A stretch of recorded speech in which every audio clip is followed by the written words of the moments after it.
Hello guys, welcome to my YouTube channel Prabhakar insights. Guys, अब हम अध्याय 13 जो कि मूल कर्तव्य से रिलेटेड है, यहाँ पर आ गए हैं गाइस। ये चल रहा है संविधान से रिलेटेड क्वेश्चन एंड आंसर। जिन भी स्टूडेंट्स के क्वेश्चन आंसर अभी पिछला चैप्टर छूटे हों तो वो प्लेलिस्ट में जा कर के जितने भी क्वेश्चन आंसर हैं उन्हें ध्यानपूर्वक देख लें। ओके गाइस, तो हम चलते हैं नेक्स्ट, कंटिन्यू करते हैं हम। अब पहला नंबर है, भारतीय संविधान में मूल कर्तव्यों को शामिल करने का विचार किस देश के संविधान से लिया गया है? तो पूर्व सोवियत संघ। निम्नलिखित में से कौन सी एक समिति ने नागरिकों के मूल कर्तव्यों को 1976 में सम्मिलित करने की अनुशंसा की थी? तो स्वर्ण सिंह समिति ने। निम्नलिखित में से किस वर्ष संविधान में मूल कर्तव्यों को अंतः स्थापित किया गया? तो वर्ष 1976 में। मौलिक कर्तव्यों को निर्धारित किया गया तो 42वें संविधान संशोधन द्वारा। 42वें संविधान संशोधन के 10 आचार आदर्शों को किस नाम से जाना जाता है? तो मौलिक कर्तव्य। 1976 में 42वें संशोधन द्वारा संविधान में नागरिकों के लिए कितने मौलिक कर्तव्य निश्चित किए गए? तो 10। भारतीय संविधान में मूल कर्तव्य कब समाविष्ट किए गए? तो वर्ष 1976 में। 8 नंबर है गाइस, संविधान के किस भाग में मूल कर्तव्यों के अध्याय को जोड़ा गया है? तो भाग 4 क। भारतीय संविधान में मौलिक कर्तव्यों की सूची निम्नलिखित में से किस भाग के रूप में जोड़ी गई थी? तो 4। भारत के संविधान के किस अनुच्छेद में मौलिक कर्तव्य की चर्चा की गई है? तो अनुच्छेद 51A में। वर्तमान में संविधान में कुल कितने मूल कर्तव्य का उल्लेख है? तो 11। किस संवैधानिक संशोधित अधिनियम द्वारा संविधान में मूल कर्तव्यों को सम्मिलित किया गया है? तो 42वां संवैधानिक संशोधन अधिनियम 1976। मौलिक कर्तव्यों को संविधान में सम्मिलित किए जाने का प्रयोजन है विनाशक एवं असंवैधानिक गतिविधियों को नियंत्रित करना। संविधान में उल्लेखित मौलिक कर्तव्य किसके लिए है? तो सभी नागरिकों के लिए है। मौलिक कर्तव्य की अवहेलना करने वालों को दंड देने की व्यवस्था नहीं है। भारत के प्रत्येक नागरिक का कर्तव्य होगा प्राकृतिक पर्यावरण का संरक्षण एवं सुधार। उपरोक्त कथन भारतीय संविधान के किस अनुच्छेद में संदर्भित है? तो अनुच्छेद 51A। 18 नंबर है, निम्नलिखित में से कौन सा एक मौलिक कर्तव्य नहीं है? तो धर्मनिरपेक्षता का पालन करना एक मौलिक कर्तव्य नहीं है। बाकी मौलिक कर्तव्य क्या क्या हैं? संविधान का पालन करना, देश की एकता और अखंडता की रक्षा करना, सार्वजनिक संपत्ति की सुरक्षा रखना, ये सब मौलिक कर्तव्य हैं।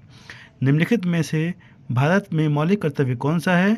तो हमारी मिली जुली संस्कृति की समृद्ध विरासत को संरक्षित करना व महत्व प्रदान करना। निम्नलिखित में से कौन सा मौलिक कर्तव्य नहीं है? तो राष्ट्रीय उद्यमों का संरक्षण करना। भारतीय संविधान में नागरिकों के मूल कर्तव्य का अंतर्गत सम्मिलित नहीं है तो धर्मनिरपेक्षता को बढ़ावा देना। भारत में संविधान के अनुसार भारतीय नागरिकों के मूल कर्तव्य निम्नलिखित में से क्या हैं? तो उपर्युक्त सभी में क्या क्या गए हैं? राष्ट्रगान, ध्वज आदि का सम्मान, वैज्ञानिक प्रवृत्ति का विकास, राष्ट्रीय एवं सांस्कृतिक विरासत का संरक्षण एवं परिरक्षण। भारतीय संविधान के किस अनुच्छेद में भारतीय नागरिकों का मूल कर्तव्य शामिल है? तो अनुच्छेद 51 क। निम्नलिखित में से कौन सा कर्तव्य भारतीय नागरिकों के कर्तव्य में शामिल नहीं है? तो सत्तारूढ़ राजनीतिक दल का समर्थन करना। गाइस, अब हम अध्याय 14 में आ गए हैं जो कि भारतीय संसद है। इसको शुरू करने से पहले आपसे ये कहना चाहेंगे कि आप सेल्फ स्टडी करते रहिए और एक निरंतरता कंटिन्यूटी बनाए रहिए, क्योंकि जब आप कंटिन्यू रहेंगे, निरंतर पढ़ते रहेंगे, स्टडी करेंगे तो आपको किसी भी एग्ज़ाम को क्लियर करने में आपको कोई भी दिक्कत नहीं होगी। इसलिए गाइस, आप कंटिन्यू रहिए और इस चैनल को सब्सक्राइब कर लीजिएगा, बेल आइकन पर क्लिक कर लीजिएगा ताकि समय से आपके पास नोटिफिकेशन आता रहे, जिससे आप नॉलेज प्राप्त करते रहें। तो अध्याय 14 भी आज हम कंटिन्यू करते हैं, जो कि इसमें बताया गया है भारतीय संसद के बारे में। तो शुरू करते हैं गाइस। फर्स्ट नंबर है, भारत की संघीय व्यवस्था को किस नाम से जाना जाता है? तो संसद के नाम से जाना जाता है। भारतीय संसद के कितने सदन हैं? भारत भारतीय संसद के कितने सदन हैं? तो 2 सदन हैं। संसद के किस सदन को प्रतिनिधि सभा भी कहा जाता है? तो लोकसभा को। संसद का लोकप्रिय सदन है तो लोकसभा है। संसद का स्थायी सदन कौन सा है? तो राज्यसभा है। भारतीय संसद में शामिल है तो लोकसभा, राज्यसभा एवं राष्ट्रपति। अब हम आ गए हैं गाइस, आ गए हैं हम 7वें नंबर। निम्नलिखित में से कौन सा एक प्रावधान भारतीय संविधान के अंतर्गत संसद के सदस्यों के विशेषाधिकारों तथा उन्मुक्तियों को निर्धारित करता है? तो अनुच्छेद 105। निम्नलिखित में से कौन संसद का अनन्य भाग नहीं है? तो उपराष्ट्रपति। भारत के संविधान में कहा गया है कि भारत की संसद के 3 अंग होते हैं। इनमें से एक अंग है लोकसभा, दूसरा अंग है राज्यसभा, जबकि तीसरा अंग है राष्ट्रपति। भारतीय संसद के कितने अंग हैं? तो भारतीय संसद के 3 अंग हैं। भारतीय संविधान के किस अनुच्छेद में कहा गया है कि संघ के लिए एक संसद होगी जो राष्ट्रपति और 2 सदनों से मिलकर बनेगी? तो अनुच्छेद 79 में। निम्नलिखित कथनों में कौन असत्य है? तो राज्यसभा एक अस्थायी सदन है, यह असत्य है। सत्य क्या क्या है? लोकसभा को संसद का प्रथम सदन कहा जाता है, यह सत्य है। राज्यसभा को संसद का द्वितीय सदन कहा जाता है, यह भी सत्य है। लोकसभा संसद का लोकप्रिय सदन है, यह भी सत्य है। तो असत्य है, असत्य क्या है इसमें? राज्यसभा एक अस्थायी सदन है, यह असत्य है। निम्नांकित कथनों में कौन सही है? तो ये तीनों सही है यहाँ पर। लोकसभा भारतीय जनता की प्रतिनिधि सभा है। राज्यसभा संसद का उच्च सदन है। राज्यसभा राज्यों का प्रतिनिधित्व करता है। 14 नंबर है, संसद का निम्न सदन एवं उच्च सदन क्रमशः है लोकसभा एवं राज्यसभा। संसद को भंग करने के लिए कौन सक्षम है? तो संसद को भंग करने के लिए राष्ट्रपति जी सक्षम हैं। भारतीय संसद को संप्रभुता प्रतिबंधित है तो न्यायिक समीक्षा से। संसद के कितने सत्र होते हैं?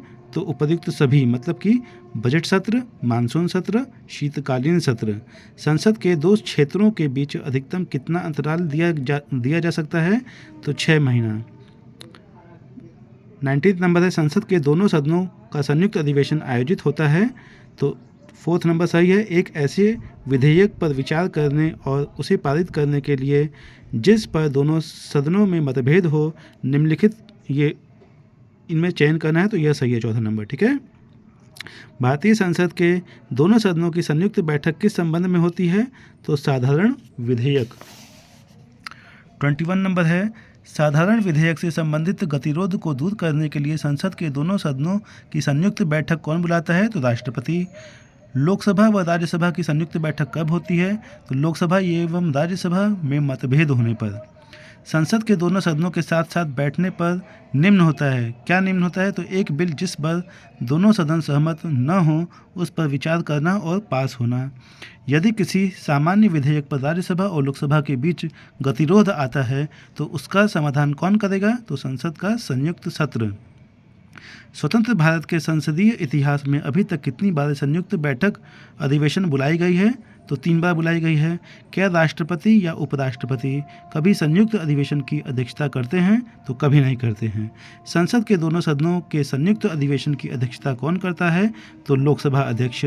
संसद के संयुक्त बैठक को कौन संबोधित करता है? तो राष्ट्रपति। भारत की संसद के दोनों सदनों की संयुक्त बैठकें किस लिए आयोजित की जाती हैं? तो उस विधेयक पर विचार करने तथा उसे पारित करने के लिए जिस पर दोनों में मतभेद हो। संसद के संयुक्त अधिवेशन में विधेयक पारित होता है तो दोनों सदनों के कुल उपस्थित तथा मतदाता सदस्यों के सामान्य बहुमत द्वारा। संविधान संशोधन प्रस्ताव के संबंध में दोनों सदनों में मतभेद होने की स्थिति में प्रस्ताव गिर जाएगा। संसद की कार्यवाही सूची में प्रथम विषय होता है, क्या होता है? प्रश्नकाल होता है। कौन सी प्रथा संसदीय प्रणाली को भारत की देन है? तो शून्यकाल। गाइस, सेल्फ स्टडी करते रहिएगा, वीडियो को 2 से 3 बार देखिएगा ताकि मैं यहाँ पर जो भी बता रहा हूँ वो आपको अच्छे से याद हो जाए। ओके गाइस, आ गए हम 34 नंबर पर। संसद के किसी सदस्य की सदस्यता तब समाप्त समझी जाती है यदि वह बिना सदन को सूचित किए अनुपस्थित रहता है, तो यह 60 दिन की अवधि होती है। ठीक है। एक वर्ष में कम से कम कितनी बार संसद की बैठक होना आवश्यक है? तो 2 बार। इसका आप स्नैपशॉट लीजिएगा गाइस और सेल्फ स्टडी कीजिएगा, क्योंकि self study is very important to clear any exam. और रिपीट करते रहिए गाइस, क्योंकि रिपीट करेंगे तो आप मास्टरी को प्राप्त करेंगे। ओके गाइस, 38 नंबर है, निम्न विधेयकों में से किसका एक भारतीय संसद के दोनों सदनों द्वारा अलग अलग विशेष बहुमत से पारित होना आवश्यक है? तो संविधान संशोधन विधेयक। 39 नंबर है, सांसदों के वेतन का निर्णय कौन करता है? तो संसद करते हैं। संसद के कुल सदस्यों का कितना भाग वैधानिक चैम्बर की मीटिंग बुलाने के लिए आवश्यक गणपूर्ति कोरम है? तो 1/10। संसदीय प्रणाली वाली सरकार को अन्य किस नाम से जाना जाता है? तो संघीय सरकार। भारत की संसद के बारे में निम्नलिखित में से क्या सही नहीं है? तो लोकसभा में मनोनीत सदस्य नहीं होते हैं। 43 नंबर है, संविधान लागू होने के बाद सर्वप्रथम त्रिशंकु संसद हंग पार्लियामेंट का गठन कब हुआ? तो 1989 में हुआ। अस्थायी संसद भारत में कब तक अस्तित्व में रही? तो 17 अप्रैल 1952। भारत की पार्लियामेंट संसद का उद्घाटन कब हुआ? तो वर्ष 1927 में हुआ। संसद के दोनों सदनों का सत्रावसान कौन करता है? तो राष्ट्रपति जी करते हैं। संसद के किन सदस्यों को गैर सरकारी सदस्य कहा जाता है? तो मंत्री के अलावे अन्य प्रत्येक संसद को। भारत सरकार के निर्णयानुसार संसद का एक सदस्य अपने क्षेत्र के विकासात्मक कार्यक्रमों हेतु कितनी राशि खर्च कर सकता है? तो 5 करोड़ रुपए। किसी संसद सदस्य की अयोग्यता के संदर्भ में निर्णय कौन करता है? तो राष्ट्रपति जी करते हैं। भारत की संचित निधि से धन निर्गम पर किसका नियंत्रण है? तो संसद का है। गाइस, सेल्फ स्टडी करिए, वीडियो को 2 से 3 बार देखिए और रिपीट, सबसे ज़रूरी है रिपीट करिए, रिवीजन करिए, ताकि आपको जब आप एग्ज़ाम में बैठे तो आपको कोई भी दिक्कत ना हो उस एग्ज़ाम को क्लियर करने में। ओके गाइस, तो वीडियो पसंद आया तो लाइक कीजिएगा, चैनल को सब्सक्राइब कीजिएगा, बेल आइकन पर क्लिक कीजिएगा, ताकि आपके पास ऐसे ही इन्फॉर्मेटिव खबरें, इन्फॉर्मेटिव जनरल नॉलेज हर विषय से संबंधित आपके पास पहुंचती रहे। ओके गाइस, तो अगर देखिए इसमें मैंने क्या किया है कि हिस्ट्री भी बताया है, तो हिस्ट्री की अलग से प्लेलिस्ट होगी चैनल में, चाहिए हिस्ट्री के प्लेलिस्ट बटन दबाइए और वहाँ पर जो भी मैंने क्वेश्चन से बताए हैं उसको भी लर्न करिए। तो जो भी मैं यहाँ पर बताते जा रहा हूँ उसका रिवीजन भी बहुत ज़रूरी है, तो 2 से 3 दिन में आप उसका रिवीजन भी कर सकते हैं गाइस। और इस चैनल पर बने रहने के लिए आपका धन्यवाद, और इस पर जुड़ने के लिए आप चैनल को सब्सक्राइब कर लीजिएगा। ओके गाइस, ताकि आपके पास नोटिफिकेशन टाइम से पहुंचता रहे। ओके गाइस, मिलते हैं हम नेक्स्ट वीडियो में। Thank you for watch this video.